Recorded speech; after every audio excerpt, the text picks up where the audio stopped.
ആലപ്പുഴ കായംകുളത്ത് ഗതാഗതം തടസ്സപ്പെടുത്തി പ്രസിദ്ധ ഗുണ്ടയുടെ പിറന്നാൾ ആഘോഷം.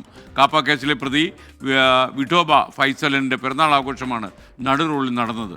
പുതുപ്പള്ളി കൂട്ടം വാതുക്കൽ പാലത്തിലായിരുന്നു ആഘോഷം നടന്നത്. കായംകുളത്തെ കുപ്രസിദ്ധ ഗുണ്ടയും ഗുണ്ടാ നിയമപ്രകാരം നാട് കടത്തപ്പെട്ടതുമായ വിഠോബ ഫൈസലിന്റെ പിറന്നാൾ ആഘോഷമാണ് നടുറോഡിൽ നടന്നത്. ഇന്നലെ രാത്രി 10:30 സംഭവം. പുതുപ്പള്ളി കൂട്ടംവാതുക്കൽ പാലത്തിലായിരുന്നു ആഘോഷം.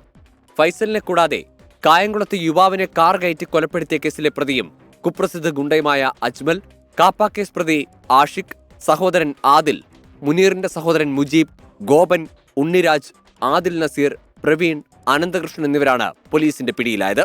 പുതുപ്പള്ളി കൂട്ടംവാതുക്കൽ പാലത്തിൽ സംഘം ചേർന്ന വാഹനങ്ങൾ കുറുകയിട്ട് ഗതാഗതം തടസ്സപ്പെടുത്തി. പരസ്യ മദ്യപാനത്തോടെ പിറന്നാൾ ആഘോഷിക്കുമ്പോഴാണ് കായംകുളം പോലീസ് ഇവരെ പിടികൂടിയത്. ഇവരിൽ സഹോദരന്മാരായ ആദിലും ആഷിഖും കൊലപാതക ശ്രമത്തിനും പോക്സോ കേസിലും പ്രതിയാണ്.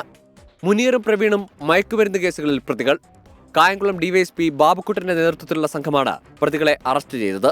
24 ആലപ്പുഴ.